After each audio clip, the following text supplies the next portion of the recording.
तो देखो, आज हम लोग बेसिकली डिस्कस करने वाले हैं कि पावर ऑटोमेट बेसिकली क्या चीज है और क्यों यूज होता है ऑर्गेनाइजेशन में।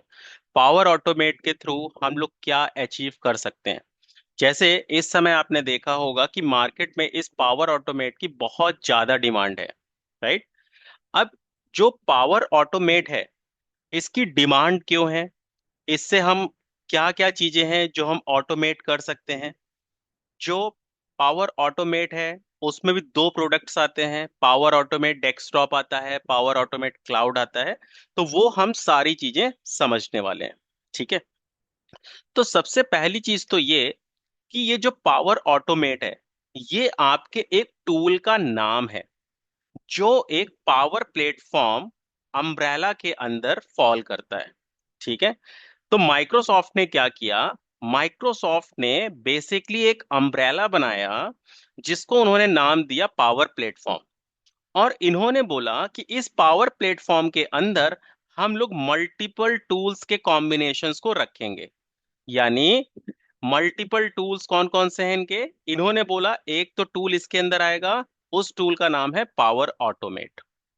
ठीक है, पहला टूल इन्होंने ये दिया, पावर ऑटोमेट। अब इस पावर ऑटोमेट में भी दो चीजें हैं। कौन सी? एक है आपका पावर ऑटोमेट क्लाउड, क्लाउड, और दूसरा है power automate desktop. Okay, this one. इन्होंने इसके अंदर भी दो प्रोडक्ट दिए, पावर ऑटोमेट क्लाउड और पावर ऑटोमेट डेस्कटॉप। दूसरा जो इन्होंने प्रोडक्ट दिया उसका नाम है पावर एप्स। तीसरा जो इन्होंने प्रोडक्ट दिया उसका नाम है power BI. Okay, this one. अब इस पावर बीआई के बाद और कौन सा प्रोडक्ट है इसके अंदर? इसमें अगला प्रोडक्ट जो आता है वो होता है पावर पेजेस, और अगला प्रोडक्ट है power virtual agents, this one. ये पांच प्रोडक्ट हैं जो आपके इस पावर प्लेटफॉर्म कैटेगरी के अंदर फॉल करते हैं। हम लोग जो डिस्कस करने वाले हैं वो हम लोग डिस्कस करेंगे पावर ऑटोमेट के बारे में, ठीक है। आपको मैं पावर एप्स, पावर बीआई, इनका भी मैं ग्लिम्स दूंगा जिसके लिए हम एक अलग से सेशन रखेंगे। बट आज का हमारा जो सेशन है वो बेसिकली पावर ऑटोमेट से रिलेटेड है। तो हम लोग डिस्कस करने वाले हैं पावर ऑटोमेट के बारे में। अब पावर ऑटोमेट के बारे में जब हम डिस्कस करेंगे तो मैंने आपको बताया कि पावर ऑटोमेट में तो इन्होंने दो प्रोडक्ट आपको दे रखे हैं, पावर ऑटोमेट क्लाउड और पावर ऑटोमेट डेस्कटॉप। अब कौन सा प्रोडक्ट आप यूज करोगे और कौन सा प्रोडक्ट किस सिनारियो में यूज होगा, इन्होंने ये दो अलग से प्रोडक्ट क्यों बनाए।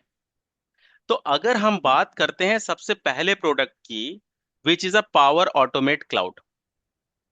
तो पावर ऑटोमेट क्लाउड क्या होता है?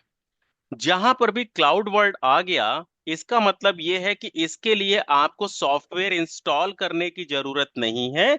इसका एक स्पेसिफिक यूआरएल होगा और उस यूआरएल पर आप काम करोगे, ठीक है। बहुत से लोग इसको पावर ऑटोमेट क्लाउड भी बोलते हैं, बहुत से लोग इसको पावर ऑटोमेट क्लाउड फ्लो भी बोलते हैं, ठीक है। तो आपको कंफ्यूजन की जरूरत नहीं है, आपको कंफ्यूज नहीं होना। कोई भी पावर ऑटोमेट क्लाउड बोलता है कि आपको पावर ऑटोमेट क्लाउड आता है क्या, या कोई आपसे बोलता है कि आपने पावर ऑटोमेट फ्लो बनाया है कभी। अगर आपसे कोई भी क्लाउड की बात करता है या फ्लो की बात करता है, ये दोनों चीजें बिल्कुल सेम होती हैं। इन दोनों चीज में कोई भी डिफरेंस नहीं है, ठीक है। अब पावर ऑटोमेट क्लाउड से आप क्या चीज अचीव कर सकते हो?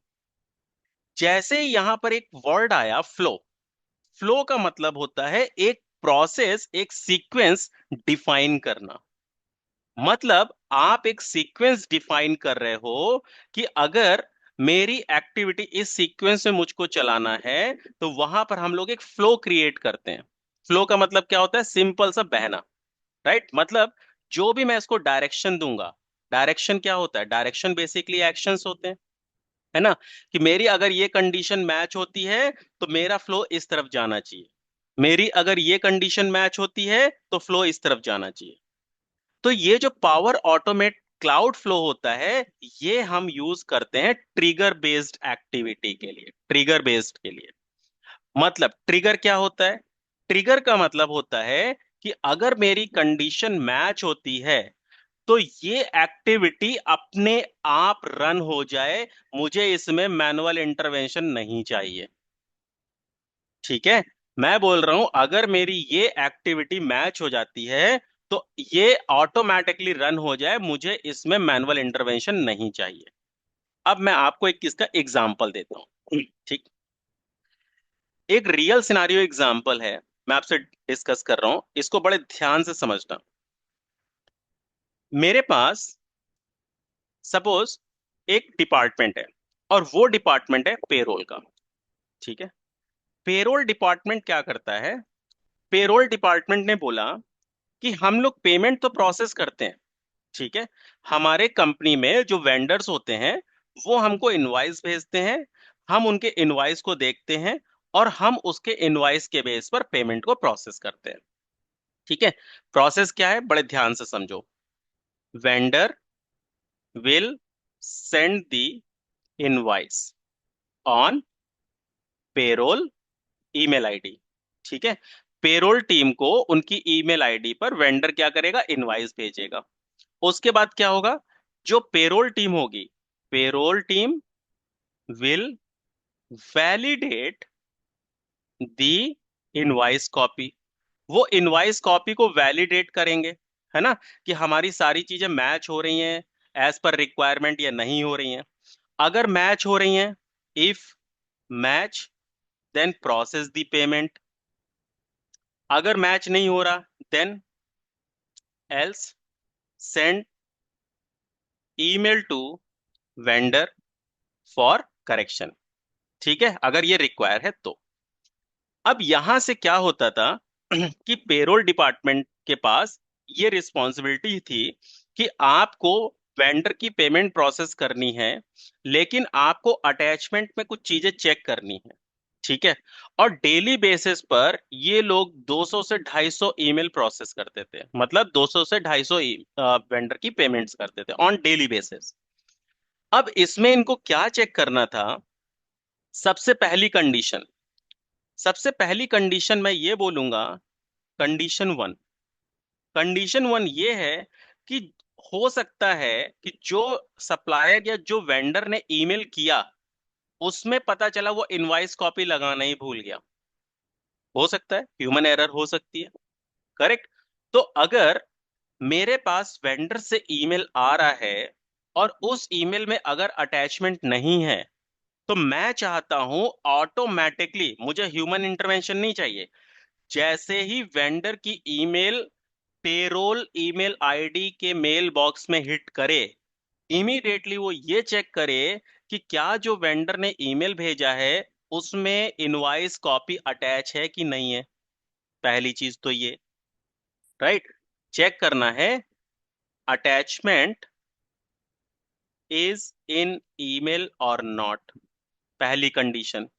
अगर ईमेल में अटैचमेंट नहीं है, इनवॉइस कॉपी अटैच नहीं है, तो तुरंत विदाउट मैनुअल इंटरवेंशन ऑटोमेटिकली उस वेंडर को एक नोटिफिकेशन ईमेल चला जाए कि आप अटैचमेंट मिस करना भूल गए हो, please send a new email और उसमें आप इनवॉइस कॉपी अटैच करो। ठीक है, दूसरी कंडीशन। दूसरी कंडीशन मुझे ये चेक करनी है कि जो भी मेरा अटैचमेंट होगा उस अटैचमेंट का साइज 3 MB से ज्यादा नहीं होना चाहिए। Attachment size should be 3 MB। ठीक है, क्योंकि जो पेरोल टीम प्रोसेस करती है तो वो इनवॉइस कॉपी को एक सॉफ्टवेयर में भी अपलोड करती है, और वो सॉफ्टवेयर 3 MB से ज्यादा की फाइल को कंसीडर नहीं करता। तो अब आपको ये भी देखना है कि जो ईमेल आया है उसमें उसका जो साइज है वो 3 MB से ज्यादा तो नहीं है। करेक्ट। अगर 3 MB से ज्यादा है तो आप एक वेंडर को ईमेल भेजो कि जो आपने अटैचमेंट दिया है उसमें अटैचमेंट का साइज 3 MB से ज्यादा है, आप 3 MB तक की मुझे अटैचमेंट दीजिए। ठीक है, अब यहां पर अगली कंडीशन। अगली कंडीशन क्या हो सकती है यहां पर, कि अब मैं ये भी चेक करूंगा कि जो अटैचमेंट आया है ना, वो केवल पीडीएफ होना चाहिए। Attachment should be in PDF only, PDF format. यानी क्या होना चाहिए, उसका जो एक्सटेंशन होना चाहिए वो डॉट पीडीएफ होना चाहिए। ये भी चेक करना है मुझको। तो अब एक चीज आप मुझे बताओ, अगर आपको डेली बेसिस पर 250 से 300 ईमेल आती हैं ऑन डेली बेसिस, तो क्या ये चीजें मैनुअली चेक कर पाओगे आप for each and every email? कि ईमेल आया, उसको ओपन किया, उसका अटैचमेंट का साइज देखा, पीडीएफ है या नहीं है, ये सब देखा, कितना हेक्टिक होगा आपके लिए, सोचो। करेक्ट। तो हम लोग क्या करते हैं, इस एक्शंस के लिए, इसके लिए हम लोग एक पावर ऑटोमेट क्लाउड फ्लो बना देते हैं। राइट, ऑटोमेटेड फ्लो बना देते हैं। ऑटोमेटेड फ्लो का मतलब क्या है, जैसे ही मेरे मेल बॉक्स में मेल हिट होगा, वो मेरी इन तीन कंडीशंस को, किन कंडीशंस को, जो मैंने ये तीन कंडीशंस दी हैं, इन तीनों कंडीशंस को वेरीफाई करेगा। अगर मेरी तीनों में से कोई भी एक कंडीशन फेल होती है, तो उस केस में क्या करेगा, वो सेंडर को ईमेल वापस भेज देगा। राइट। तो अगर आपकी फर्स्ट कंडीशन मैच होती है, देन वो जाएगा सेकंड कंडीशन चेक करने के लिए। सेकंड अगर मैच होती है, then it will go for the third condition. और अगर थर्ड कंडीशन मैच हो जाती, then it will trigger the email to the final payroll department to proceed with the payment. ठीक है। तो अगर मुझे कुछ इस तरीके का फ्लो जनरेट करना है, तो उस केस में हम लोग यहां पर पावर ऑटोमेट क्लाउड फ्लो को यूज करते हैं। This is one of the example. Second example, अगर सपोज मैं बोलता हूं कि आप लोगों को वेंडर से वेंडर को पेमेंट प्रोसेस करना होता है, और जो पेमेंट रिलीज का डेट होता है, जो कट ऑफ डेट होता है, वो होता है कि हम लोग 25 से लेकर 30 या 31 तक हम लोग पेमेंट फाइनलाइज करते हैं, और हम 1 तारीख को पेमेंट प्रोसेस करते हैं। तो इसका मतलब ये हुआ कि आपके पास वेंडर से जो भी इनवॉइस कॉपी आनी है, वो आपके पास कॉपी, आपके पास बिफोर 24, मतलब 24 तारीख तक आ जानी चाहिए। ठीक है। अगर 24 तारीख के बाद कोई भी पेमेंट आती है आपके पास, अगर 24 तारीख के बाद कोई भी पेमेंट आती है, तो वो पेमेंट फिर आप नेक्स्ट मंथ में प्रोसेस करोगे। तो अब इसके लिए आपको क्या करना है, अब आपको एक रिमाइंडर लगाना है कि वेंडर को आपको नोटिफिकेशन देना है 19 तारीख से 24 तारीख तक। आपको क्या करना है, इनको नोटिफिकेशन देना है। क्या नोटिफिकेशन देना है, कि अगर 19 तारीख से 24 तारीख के बीच में मैं बोलूं, तो आपको इन वेंडर्स को ईमेल जाना चाहिए कि we have to process the payment, so please send your invoice. ठीक है। तो अब डेली बेसिस पर, अगर मैं 19 तारीख से 24 तारीख तक मैं डेली बेसिस पर अगर इनको ईमेल भेजना चाहता हूं, तो अब अगर मैं मैनुअल ईमेल भेजूंगा, तो ऑब्वियसली यहां पर मैनुअल इंटरवेंशन रिक्वायर होगा।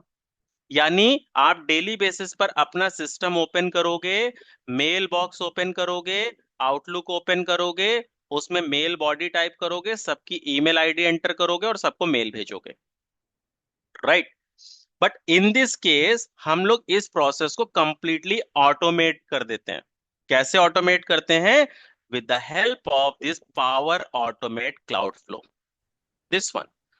तो इसमें हमारे पास शेड्यूलर फ्लो होता है, जिसमें हम लोग इस 19 से 24 का हर एक मंथ का डेली, मतलब हर मंथ में 19 से 24 का अपने आप एक शेड्यूलर बनेगा, जो हम बनाएंगे लॉजिक के बेस पर।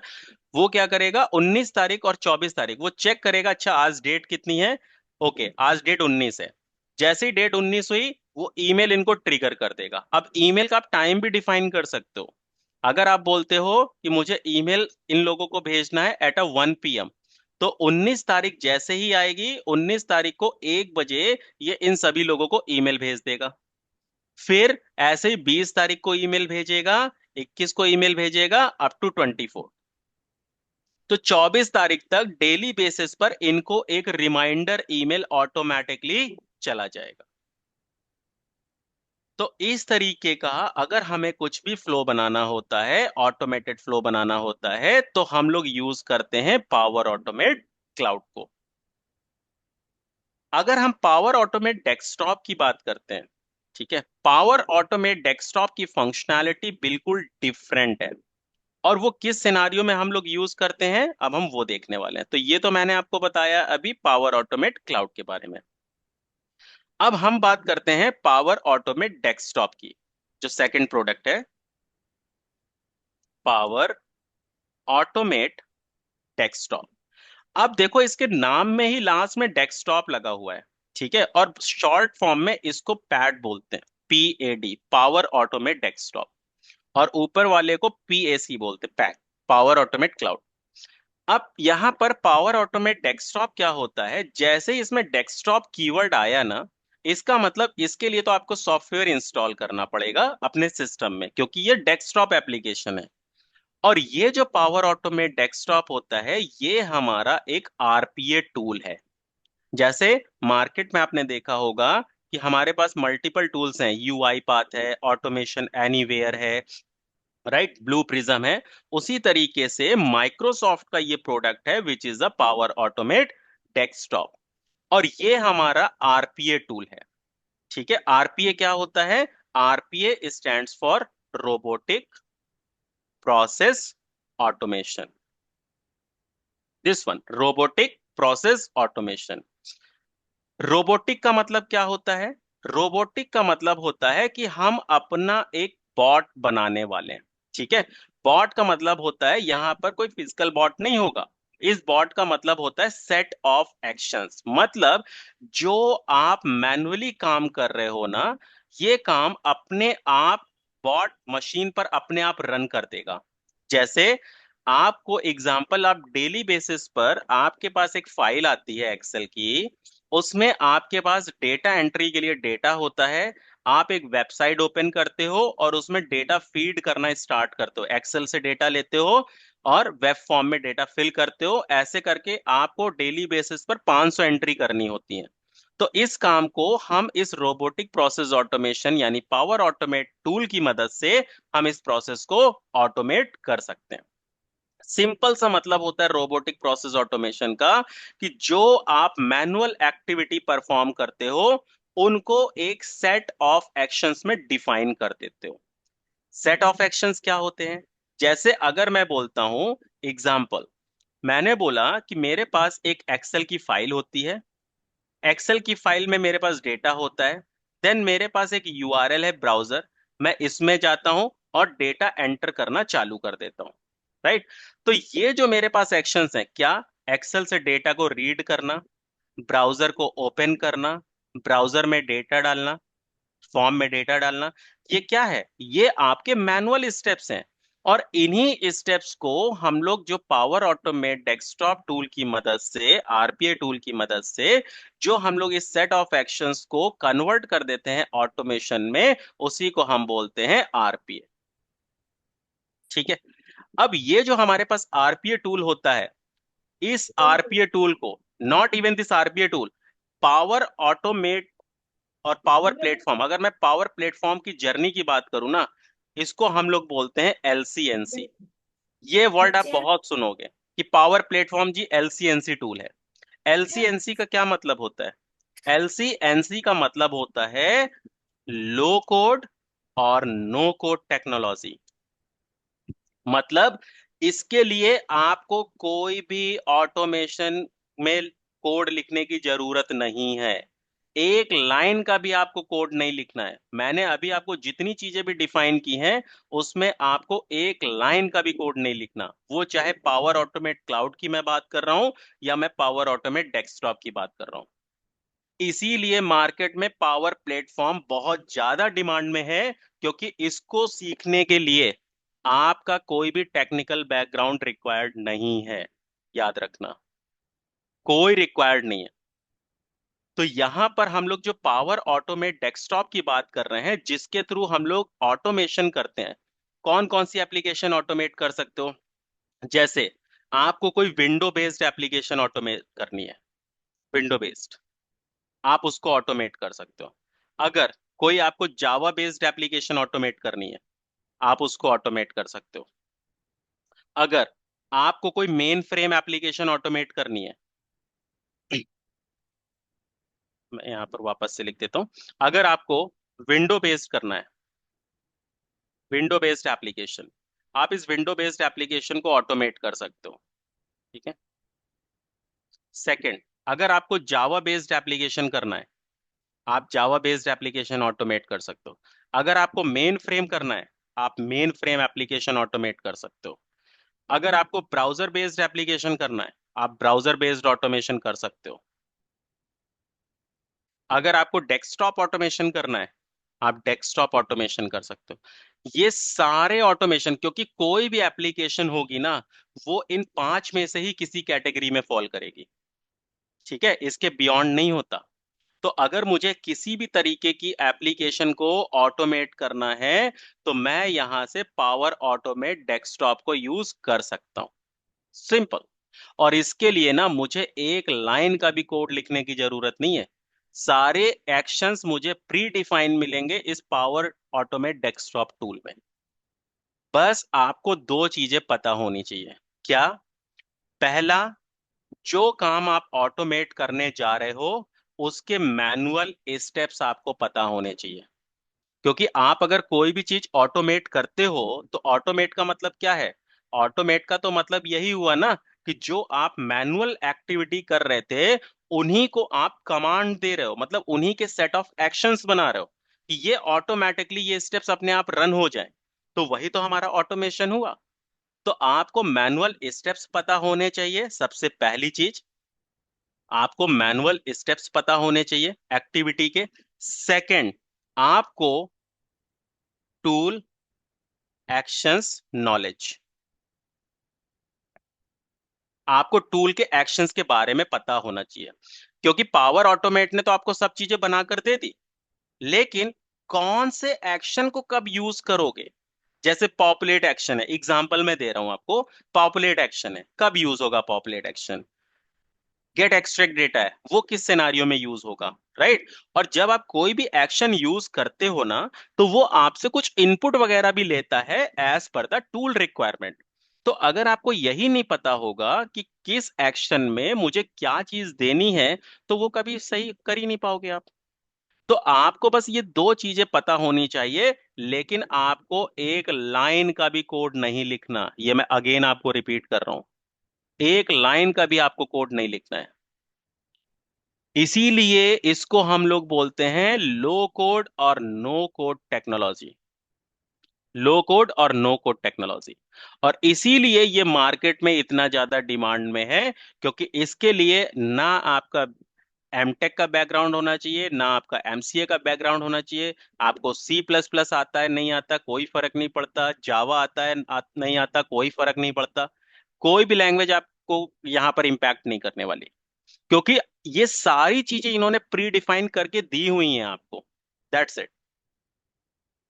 तो ये बहुत इजी है टू अंडरस्टैंड दिस कॉन्सेप्ट, और इसीलिए ये इतना ज्यादा डिमांड में है।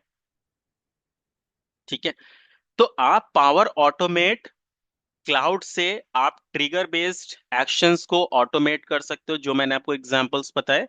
और सेकंड, पावर ऑटोमेट डेस्कटॉप, जो कि हमारा एक आरपीए टूल है, इसके थ्रू आप कोई भी काम जो आप मैनुअली करते हो और वो आपका टाइम कंज्यूमिंग है, जैसे आप कहीं से डेटा निकालते हो, कहीं पे डेटा फीड कर रहे हो, या कुछ डेटा क्लीनिंग कर रहे हो, जो आपके मैनुअल स्टेप्स हैं, उन काम को ऑटोमेट करने के लिए हम लोग पावर ऑटोमेट डेस्कटॉप को यूज करते हैं। ठीक है। अब यहां पर हो सकता है कि बहुत से लोगों के दिमाग में ये क्वेश्चन आ रहा होगा कि जब हम ऑटोमेट कर सकते हैं, हमारे पास वीबीए टूल भी होता है ना? हम वीबीए से ऑटोमेट कर सकते हैं, तो हम पावर ऑटोमेट डेस्कटॉप को क्यों यूज करें, अगर हमें वीबी आता है तो? तो अब एक चीज यहां पर ध्यान से देखो। जब हम वीबीए की बात करते हैं, दिस वन, तो वीबीए में आप एक चीज बताओ, आप लोग बेसिकली प्रोग्रामिंग खुद लिखते हो ना? क्या वीबीए आपको रिकॉर्ड करके, या वीबीए आपको सारे प्री डिफाइंड स्टेप्स पहले से देता है क्या? नहीं देता। इसमें आप खुद कोड लिखते हो, प्रोग्रामिंग लिखते हो। अगर आपको वीबीए की प्रोग्रामिंग नहीं पता होगी, जैसे अगर मैं इसी एग्जांपल की बात करूं कि मुझे एक्सेल से डेटा को रीड करना है और एक ब्राउजर में फॉर्म में फीड कराना है, तो अगर यही चीज आप वीबीए की मदद से सोचोगे ना, तो जब तक आपको सेलेनियम ऑटोमेशन नहीं आता होगा तब तक आप ये ऑटोमेशन कभी कर ही नहीं पाओगे। लेकिन यही काम अगर मैं पावर ऑटोमेट डेस्कटॉप की मदद से करूंगा ना, मुझे एक सिंगल लाइन का कोड नहीं लिखना। और ये मैं अभी आपको प्रैक्टिकल करके दिखाऊंगा, एक सिंगल लाइन का कोड मुझे नहीं लिखना। सारी चीजें प्री डिफाइन है, बस मुझे ये पता होना चाहिए कि कौन सा टूल मुझे किस सिनारियो में यूज करना है। That's it. टूल की फंक्शनैलिटी पता होनी चाहिए। ठीक है। अब मैं यहां पर आपको एक एग्जांपल दिखाता हूं। जैसे कि मेरे पास एक ये वेब पेज है। ठीक है, मैं एक सिंपल से पहले दिखाता हूँ। मेरे पास यहाँ पर एक ये वेब पेज है, और मुझे इसमें एक ये ऑटोमेशन करना है कि मैं जब इसको रन करूं, अपने टूल को रन करूं, वो ये पेज खोले और इस पेज में यहाँ पर ये यूजर नेम और पासवर्ड एंटर करे। ठीक है, और साइन इन बटन पे क्लिक करे। मुझे ये ऑटोमेशन बेसिकली यहां से परफॉर्म करना है। तो अब इस ऑटोमेशन को हम लोग पावर ऑटोमेट डेस्कटॉप की मदद से कैसे करेंगे, अब मैं आपको वो दिखाता हूं। तो यहां पर देखो, जैसे मैंने इसको ये ऑटोमेट किया, दिस वन, मैंने यहां पर ये जो स्टेप्स किए हैं ना, ये स्टेप्स बहुत ही सिंपल स्टेप्स हैं और सब कुछ प्री डिफाइन है। अगर मैं एक एक स्टेप भी आपको ओपन करके दिखाऊंगा ना, मैंने इसमें कहीं भी एक सिंगल लाइन का कोड नहीं लिखा। मैंने सबसे पहले क्या किया, मैंने यहाँ पे लॉन्च न्यू क्रोम को यूज किया। ठीक है, लॉन्च न्यू क्रोम क्या करता है, और यहां पर देखो सबसे पहले लेफ्ट हैंड साइड में आपको ये एक्शंस दिखते हैं और हर एक एक्शन डिफाइन है।